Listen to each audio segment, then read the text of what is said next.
Begin transmission.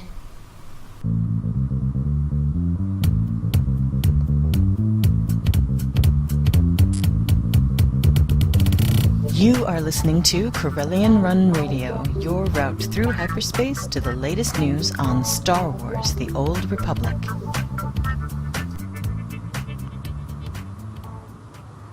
Hi, and welcome to Corellian Run Radio. This is episode 138, and we're recording Sunday, February the 15th, 2015. My name is Jason, and I'm joined by my co-host, Heather. Howdy, Heather. Hey, Jason. I would like you to be my guest. We would be honored if you would join us. Everything's perfectly all right now. We're fine here now. Thank you. How are you? So, Heather, how are you? Your post-Valentine Day, how are you doing today? I'm fine. Double XP weekend, yay! I'm supposed to be working on my Merc, but I haven't really worked on her so much. So you're going down the road of getting the Merc. Well, I have a level 15-5 Merc. She's a healer, but I think I'm just gonna learn Arsenal and do that because I don't want to heal.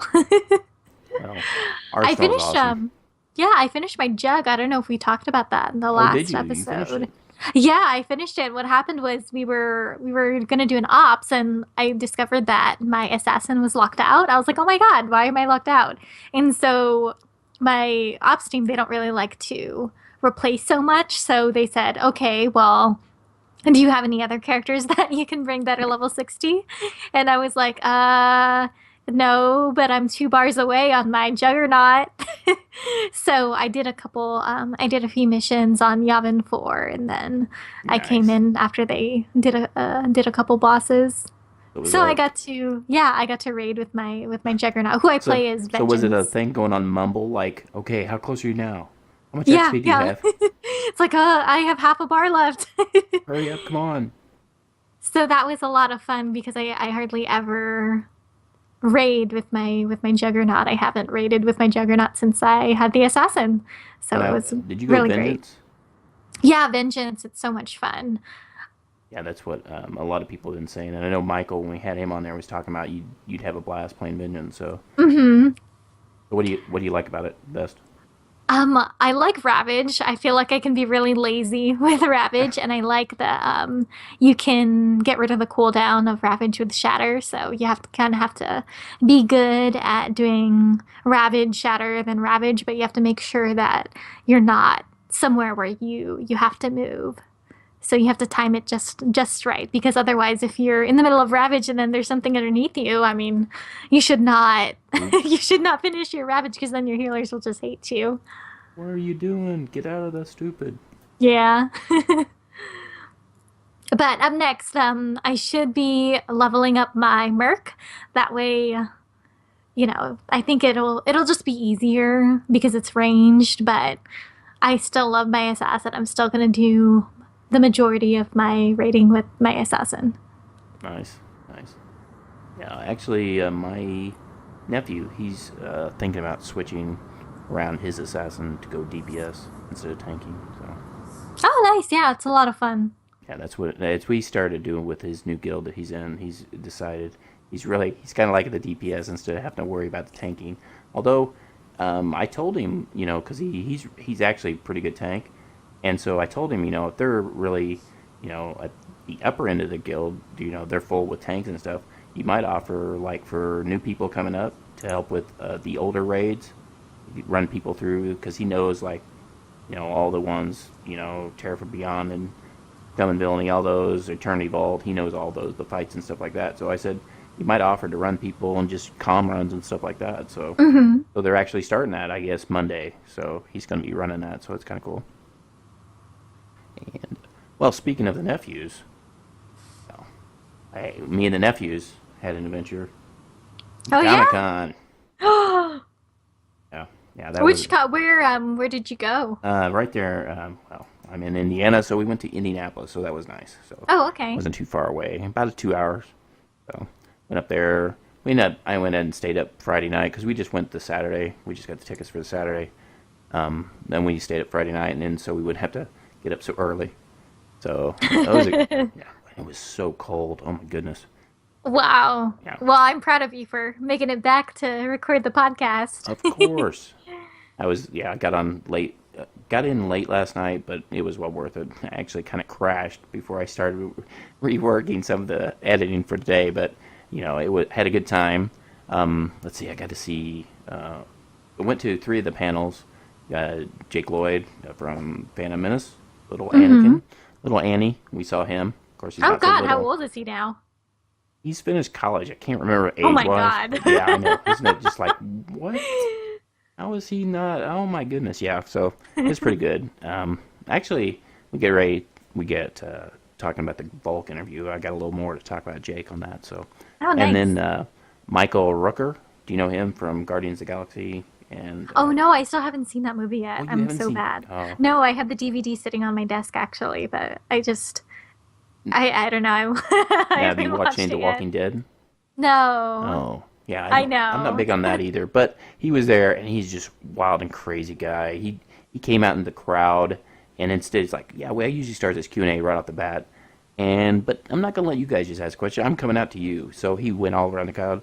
And unfortunately, we got some good pictures, but my nephew didn't get them uploaded to me, so I can't show them today. But, yeah, so he was just wild and crazy. He was answering all kinds of questions. Karen Gillian, also from Guardians of the Galaxy, who played Nebula.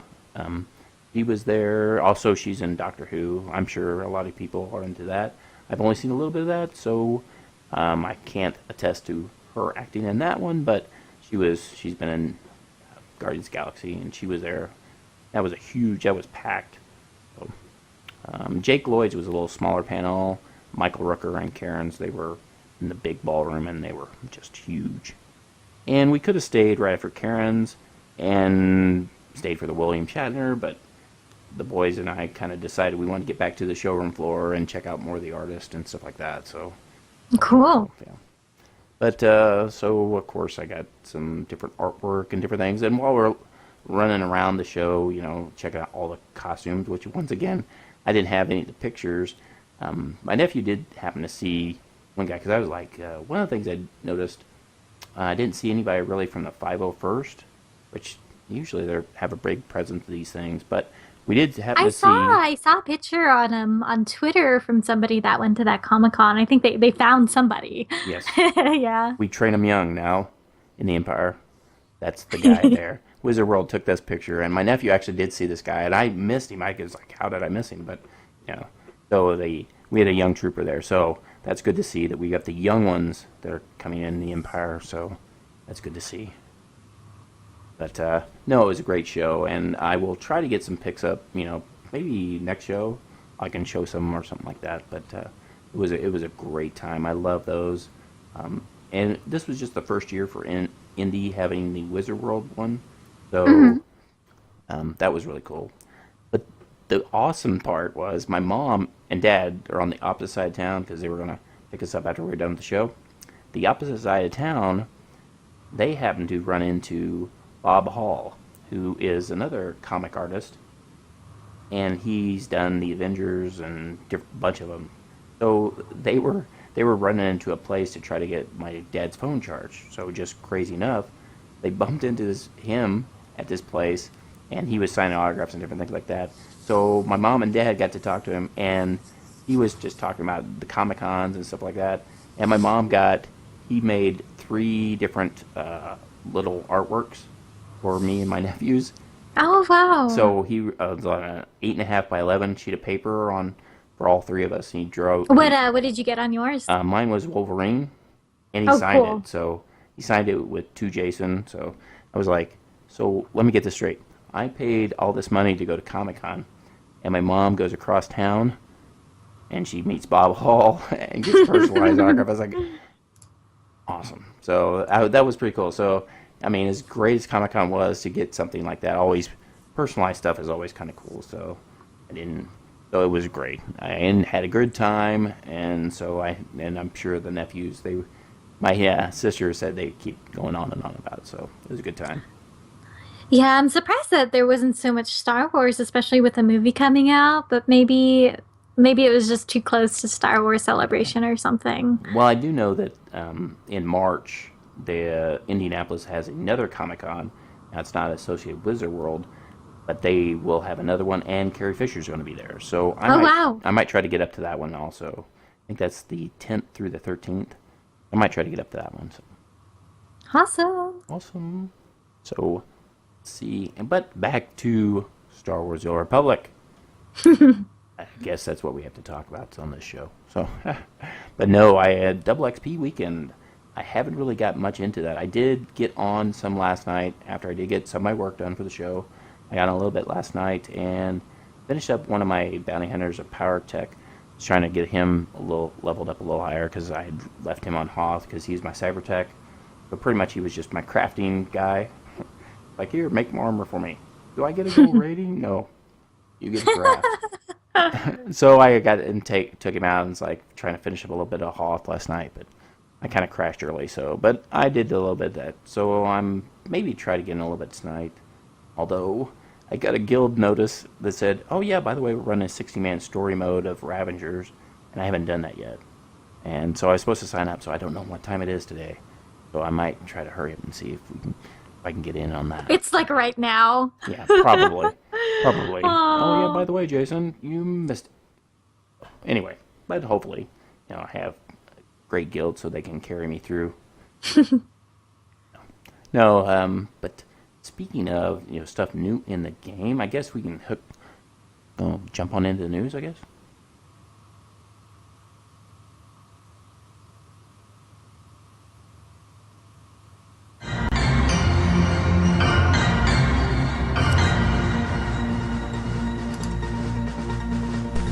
From the Newsnet and beyond.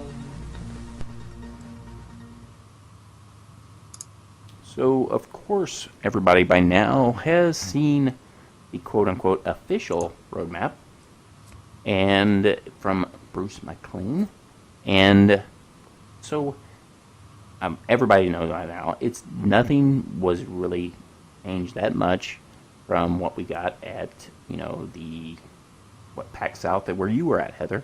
Yeah, You can yeah, it was attest to pretty that. much the same thing, but I guess they had to actually release it for on their own website and not just, have it as Cantina notes from other people. I think that they actually just wanted to post the roadmap for everyone in their actual news. So I'm not surprised that nothing has really changed. They did change something on there. There was a date for the springtime update. They just changed it to spring on the roadmap. So there's not a hard date that they're sticking to on that date, just spring. Yeah, I got some of the highlights there from what was actually posted on the website.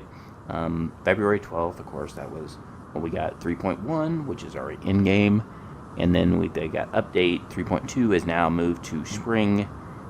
And the one thing that I was kind of surprised, and I don't know, but the Togruta now seems like it's moved out of 3.2 to now and beyond. So that's kind of interesting.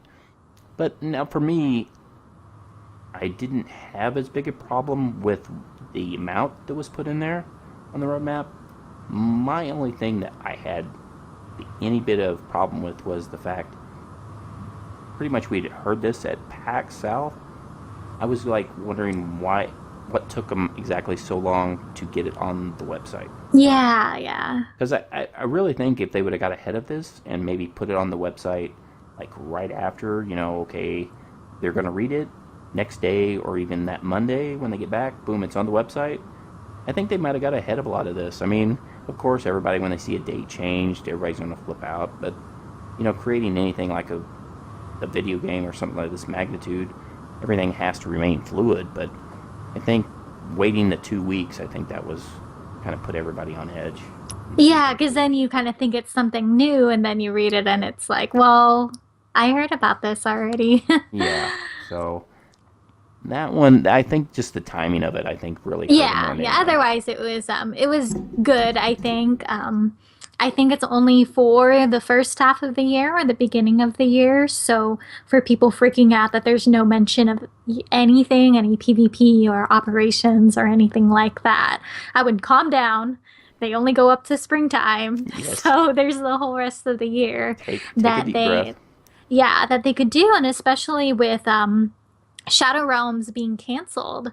I know that, that's kind of a sad thing for the Shadow Realms team, but could possibly be a very, very good thing for Star Wars The Old Republic. They have more people working on the game now, and this could really help with bringing in more content to the game throughout this year. So maybe they just don't know how much they have to work with at this point with the influx of some new bodies. Yeah, I agree on that. And in fact, the other thing about that, even the small amount we did get, and I predict it's probably just going to be for the half year, like you said.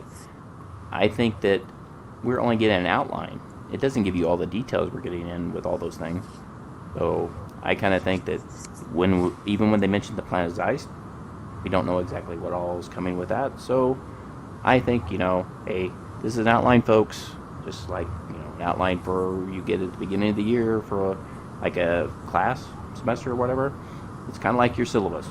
This is kind of what we're going to go over, but you don't know exactly the amount of detail they're going to go through. So take a deep breath. I think that, when things, like you said, the Shadow Realms shutting down and more of those resources, which they specifically said those resources are going to SWTOR. Were you surprised to see that by Jeff Hickman saying that? No, because I don't know. I didn't think they should fire everyone. Oh, well, no, I just or meant lay them off. Just mean in the actual event of them talking about closing down one game, they actually mentioned another one of their brands.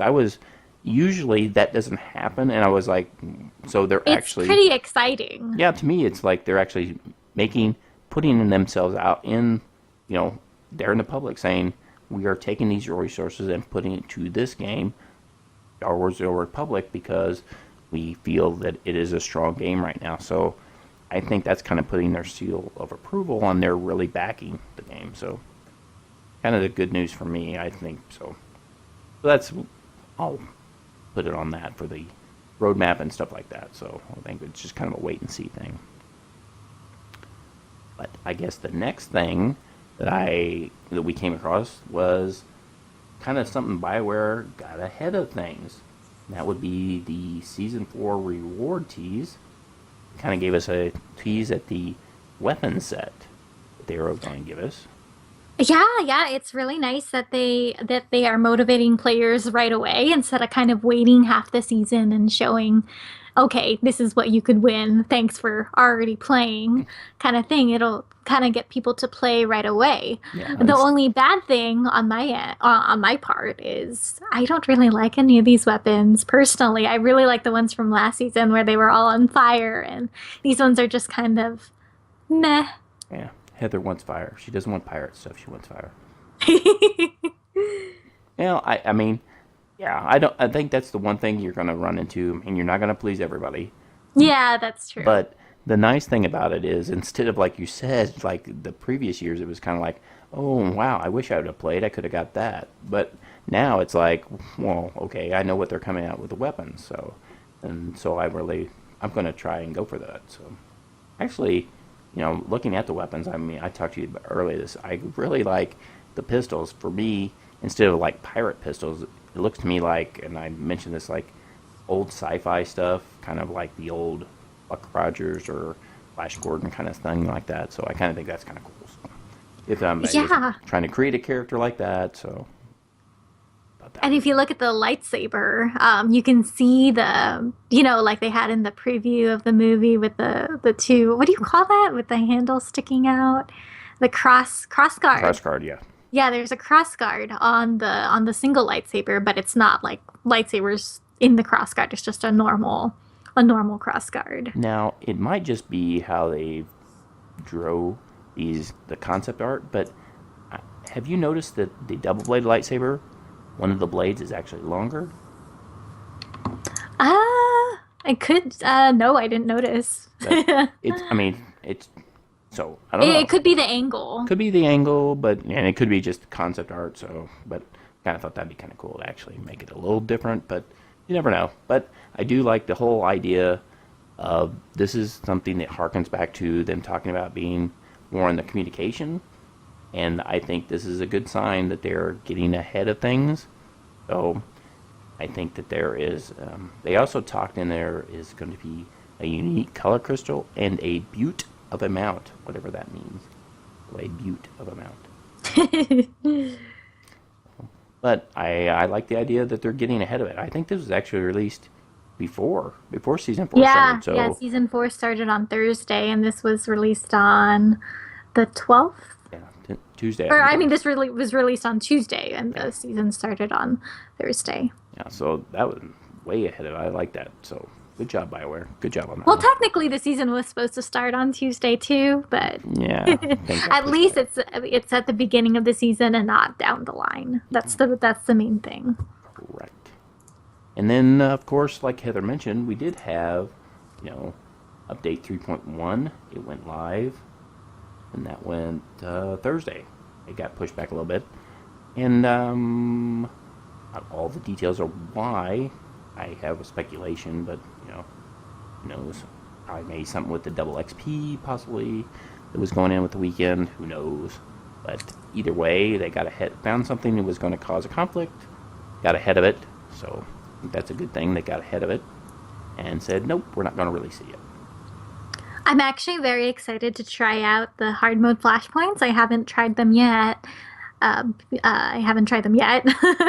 But I hear that the hard mode flashpoints are really tough, and for pugs it's difficult because you can't communicate with each other. I tried to get some of my guildies to do it with me after we did ops on Friday night, but we were kind of tired, so maybe I'll try it tonight after operations.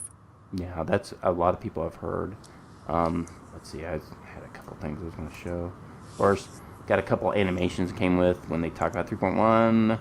There's a new trooper kind of outfit and their assault cannon. I thought it was really cool just because the animation they put out with it. I thought in the emails. Let's see, new Revan type of armor set also. Animation there also. But then, like you were mentioning, the Blood Hunt is one of the hard modes, and there is. Everybody's talking about the first fight, I guess, is a real DPS check. But actually, I think they were mentioning in the forums, the ads can go in rage or something like that. A lot of AoE, you got to keep moving and stuff like that. So that seems to be the fight, which when they talk about those two going hard mode in Blood Hunt, I was worried about the two bounty hunter fight. I thought that was going to be the tough one. On that platform above the lava. I thought that was going to be the tough one, but I guess that one's actually kind of annoying to do with your Jesus droid, just because you can't control where it goes, and so it might get stuck on that upper platform, and your companion, like, you can't control where they're going. Not really. Oh, really? The droid will go up where the other guys. Yeah. I've totally had that happen. So it's a lot easier in a group than in solo mode on that particular fight. Here, you stupid GSI droid, come on. And then I'm just like sitting there on the platform, like, hey guys, can you come back so I can do something? Because I can't jump up there. Yeah, what's up with that? I didn't know. But yeah, I'm really excited to try it out in hard mode. I'm sure it'll be lots of fun. Yeah, a lot of people though definitely said it's going to be one you need communication with. So I've heard that. A lot of people are talking about that. So, let's see. So, anything else in 3.1 that you've come across? No, not really. I'm sure as I play more, I'll come across something. But they released a new cartel pack from this pack, or from this update. Mm-hmm.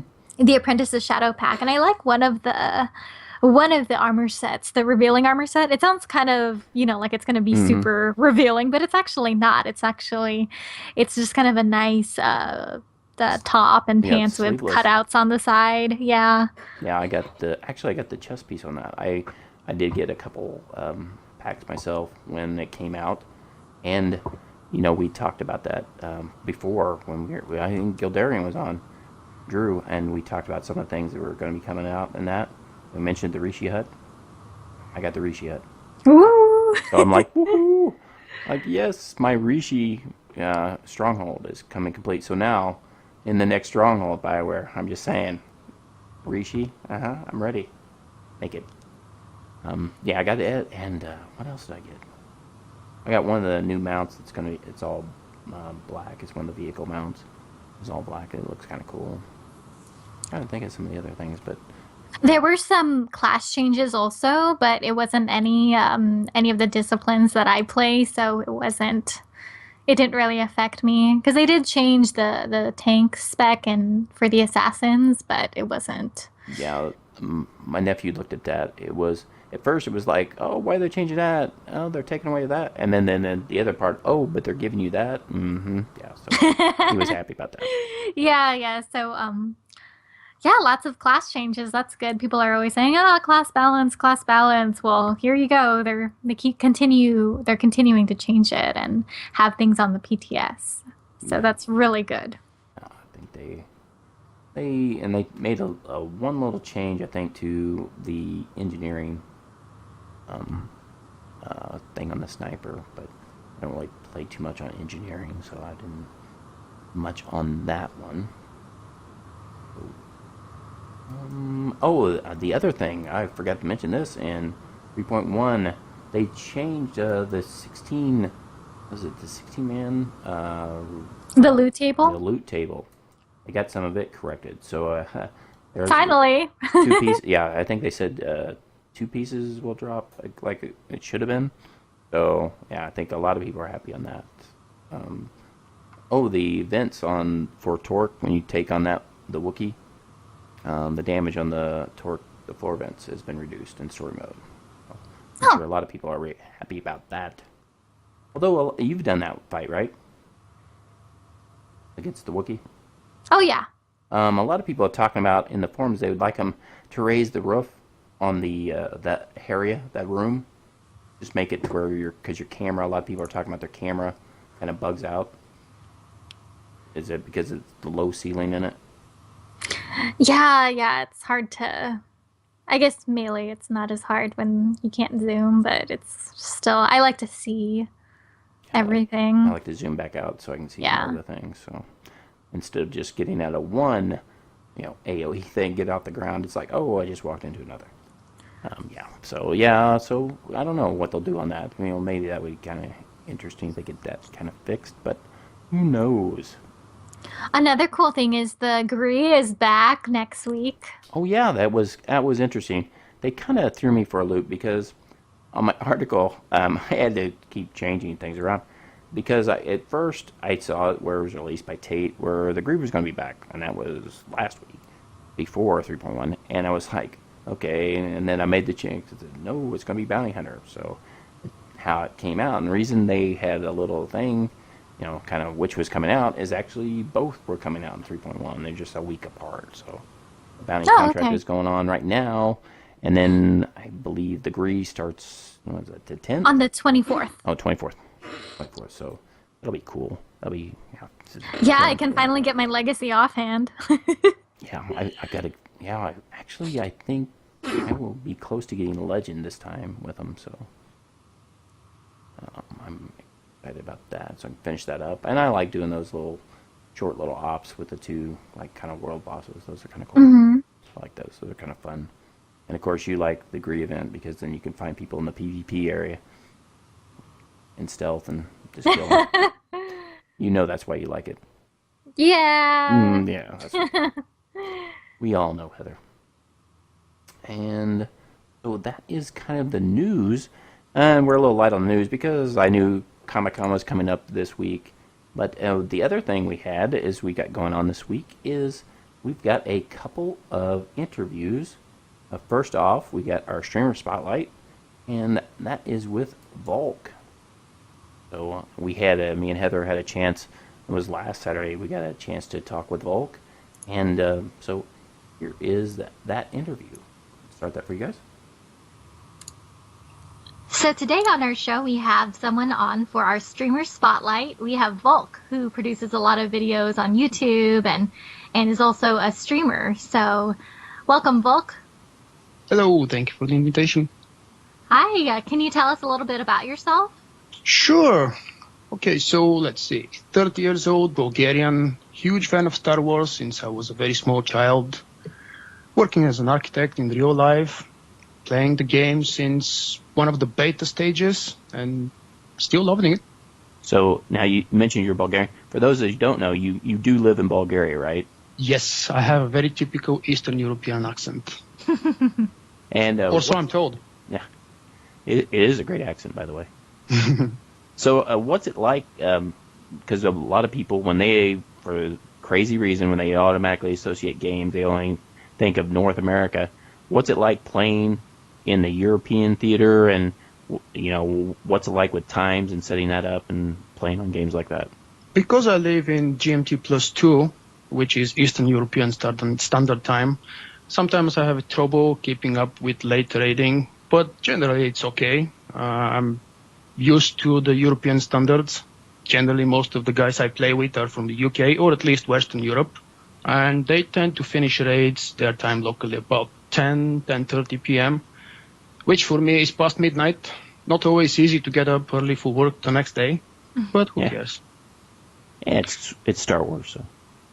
And we have to deal with a little bit more latency and higher ping, specifically for Eastern Europe, because we do know, at least I know, that the servers for Europe are located in Ireland. You can correct me if I'm wrong.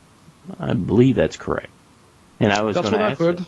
I was asking, what kind of, with the ping and stuff like that, does that really affect your streaming? Not the streaming. Sometimes it affects my normal gameplay. My usual ping is about 65 to 75. Sometimes in peak hours it may jump up to 90 or maybe even 100. Anything below 150 I consider normal for playing. I know that some guys who play with 15 and 20 will think that it's unplayable and unmanageable. But anything up to 100, 150 is actually fine for me. When I test things on PTS, I usually play with latency between 150 and 200.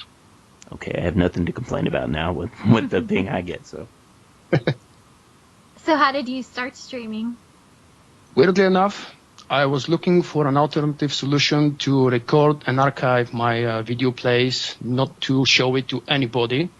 At that point, I was just looking for a way to lighten the burden on my hard drive. Suddenly, people started showing up. The game wasn't really popular in summer of 2013. I mean, it wasn't very popular on Twitch. So not many people were visiting generally the whole directory for the game. And of course, I was a small streamer at the beginning. Nobody knew who that guy was. Nobody visited. Just slowly, with the help of friends, obviously, to build up and stack up the view count and the followers count, my name became a little bit known to the community. And after a while, obviously, when I started talking to different people, I created my social accounts. I started communicating with lots of different people. It became actually one of my main activities regarding the game. It's really not that much fun playing by myself offline without streaming or recording for YouTube anymore. So you really got into it just as creating the videos kind of to analyze your own gameplay? Exactly. Well, no, not really. I was analyzing my gameplay because of my local recording. As I mentioned, I was looking for alternative solutions. First, I started YouTube with exactly the same idea, just to have a backup for all my videos, because I didn't have a huge hard drive or a hard drive storage set up for myself. I didn't think that it would become something so serious for me personally at that time, about 2 years ago. And slowly, it just became more and more fun and entertaining for both myself and the viewers. So now you have your YouTube channel. Now, I've checked it out. You do a lot of other videos besides just your gameplay videos. What other type of videos have you made? My main idea is to do anything and everything that's fun first for me. If I do something that I don't enjoy, it won't be fun for people to visit and watch. So when I try of thinking what my next video content would be or a live stream, I always want that to be something that I will be enjoying doing and working on. First, my channel became known for gameplay videos and some PvP. Lately, I've gained a lot more subscribers and the demand started rising for more helpful videos to the community. I started writing guides. I actually started writing scripts for my videos because in the beginning nothing was so complicated. It's easy to make a gameplay video. It's not so easy to write a guide. The writing and stuff, getting it all laid out. Exactly. If you say the wrong things, people may listen to your advice, do the wrong things, and then blame you. I'm desperately trying to avoid that. When people listen to my advice, I want to be exactly 110% sure it's a good advice. Yeah, same thing with me on my blog when I write about the Sith Assassin. I'm so, it's the only class I play, so I don't want people listening to something that's incorrect. So I try really hard to make sure everything I post is right. Indeed, yeah. If you give false information, people might follow it and then get disappointed with what you told them to do or try. So what's your favorite class that you like to play? I know you do multiple, but which one's your favorite? I've always loved playing multiple oaths, but I'm that kind of a person probably in real life. I've heard the theory that your main character is connected to your real character in real life, so I'm playing Sentinel. It's always been my main character. I did move to Marauder for about a year or so, but then came back to my Sentinel because of old friends. It is described as the reckless and just straightforward DPS class. I know it's not true because I played for over 3 years and I played similar classes in the previous MMOs. And I'm doing my best to prove that the Sentinel is reckless, but also wise when it's needed. I like that. I wonder what that makes me with the assassin. Deadly or something like that. Dangerous. There you go. That's good. Definitely. And scary, maybe. Everybody should be scared from the stealth. You never know when they're going to jump on you. Okay, so you said you were playing SWTOR in beta. Were you playing Star Wars Galaxies before that also? I was. Unfortunately, my biggest issue with Star Wars Galaxies is that it wasn't available to Bulgaria and generally to Eastern Europe when it was released in 2003. I was a huge fan before the release of that game, and I was very eagerly expecting its release. But it became possible to play it in 2005. I was a teenager back then, or around the teenage years, and online shopping was not really that popular. So the first time I had a chance to start playing the game was in 2005. Very shortly after that, they pretty much ruined the game with a huge, ugly update that pretty much pushed off the major portion of the active community, and the game started to struggle for the next few years. Yeah, that was my first MMO also, and yeah, I know that update of which you speak of. Yes, but you'll probably back me up. It was a Star Wars game, it was our Star Wars game, and we had an awesome, small, but very active and fun community there, so we stood for the remaining however years. Yeah, in my case, I stayed until 2009. Oh, wow. You stayed a little longer than I did, but I have to agree with you. The community was maybe small, but it was really great. Now, speaking of community, what about some of the changes that you've heard about BioWare and their take on kind of addressing and kind of participating a little bit more with the community, especially the people like the podcasters, the streamers, and the fan site? I think this is an awesome idea, and if they keep doing it, they will keep upgrading it, and there is nothing better than a good connection between the developers and at least a small group of fan sites or people who are insanely active and pro the game they play. This is the best way to advertise it, regardless of how many bugs and glitches we have in the game with every new release, when we get lag or broken servers or anything else negative. The positive part of the community, the one that BioWare keeps updating, is the part of the world that will keep the game alive, and they will keep promoting the game. Whether they want it or not, they actually do promote the game. We're just playing it and talking about it. Do you think there's some other avenues that BioWare should continue to do, or maybe attempt to do, with either at their outreaching to the community or even through their stream, like the changes they've said they've been making? They have announced that, yes. I don't know exactly what is being planned, but I believe they should really pay more attention to both YouTube and Twitch. Maybe even more attention to Facebook and Twitter. Those social networks are the best way to advertise whatever they want to tell to the people. It's a lot better than writing a news article on the main site because pretty much today nobody reads it anymore. It's so outdated. People just drove away from it. In terms of better connection, I believe they can do a lot more when it comes to being serious, and the word in English is escaping my mind at the moment. Let's say just like this, just being serious towards their intentions, what they plan to do, when they do it, and how they do it. They should follow the same paths every time. Don't make any kind of excuses. Don't postpone things. I'm not just talking about the recently released information with the bans and the exploits. If they do it one, they should do it the second time and the third time, and they should not change their minds in the middle of the process. Consistency. Yeah, I that agree. That was the word I was looking for. Yes, thank you. Hey, I'm not a native English speaker. I guess I have a decent excuse. You speak pretty good. Yeah, your English is better than mine. Yeah, I've only been learning and using the language for my maybe more than half of my life, at least 15, maybe 20 years. So now, if someone just in the community was looking to get into streaming, what's some advice that you would give them, or, whether it's equipment or just advice in general? Unfortunately, in terms of equipment, the requirements are very high, simply because the game doesn't run smooth on anything. And when you add the streaming requirements, just to be able to support the stream, and all the other software, little software and programs that will come along when you keep streaming for a month, 2, 5, 2 years, it's really demanding. In terms of advice for a true beginner, advertise yourself on the social networks, but don't bother people and don't spam. Do not start streaming if you are looking for respect. Just do it for fun. The respect will come on its own by default without actually waiting or asking for it. Whether you're good at streaming or not, only time can tell. And if you're not good, there are plenty of ways to learn how to be good and to tweak and change the things that you're doing wrong.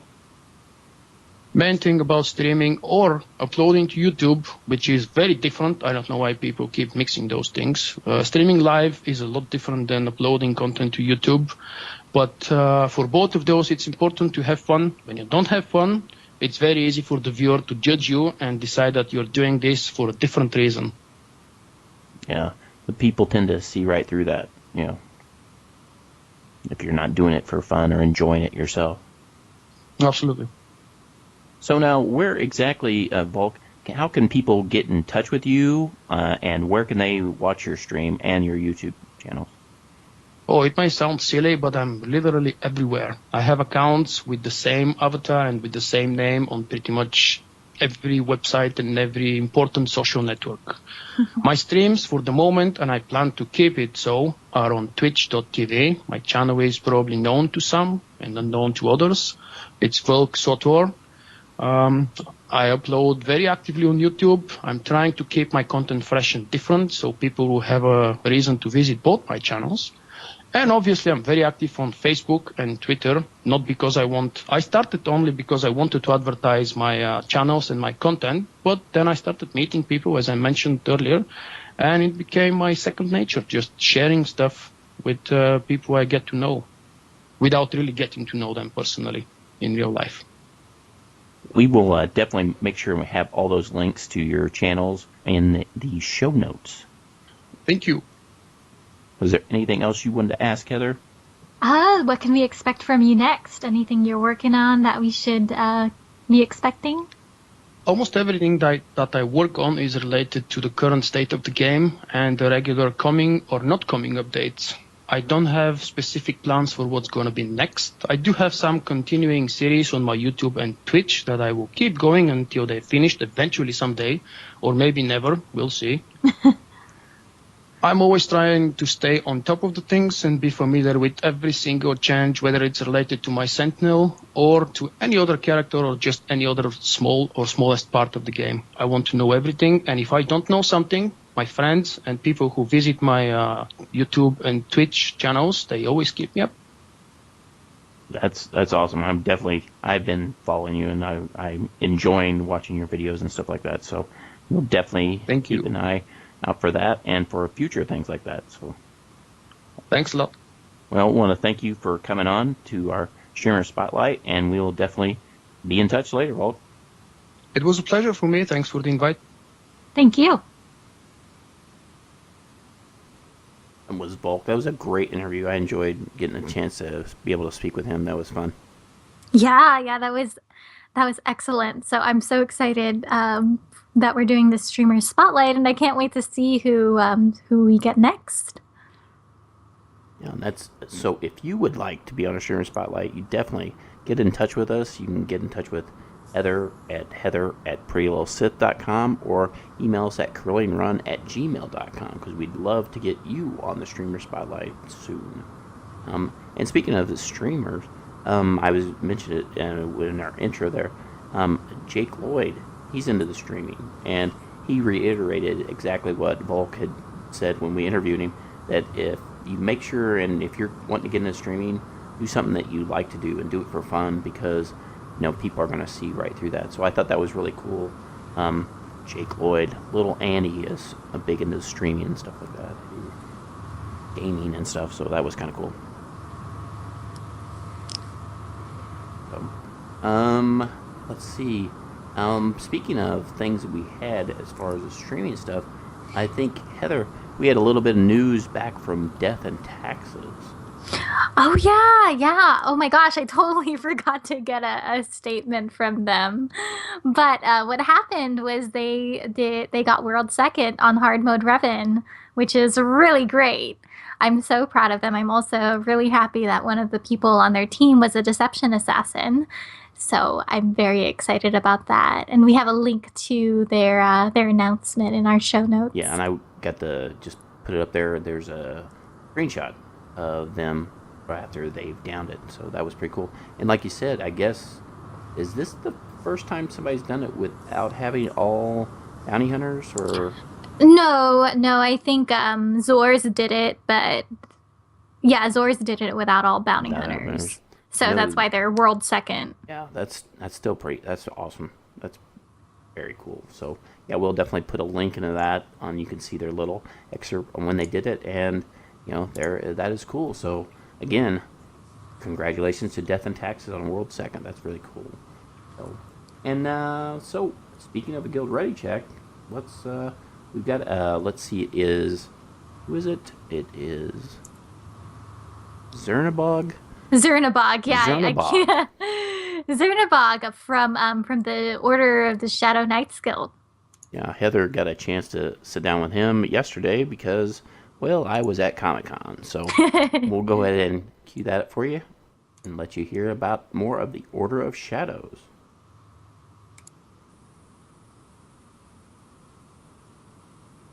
All right, thank you so much for being here today. So tell us about yourself and your guild. Well, I'm Zernabog. I'm with the Order of Shadow Knights on the Ebon Hawk. We're with the Sith Empire. Oh, very cool. So, how big is your guild? Are there a lot of people? What kind of content do you guys do? We're not terribly large. We're still kind of up and coming. We are mainly a PvE guild, so player versus environment. We do a lot of flashpoints, both story mode and hard mode. We're currently focusing on leveling up all of our members. We are starting to get into ranked PvP a little bit. We're really hoping to get into raiding here really soon, perhaps even conquesting. Oh yeah.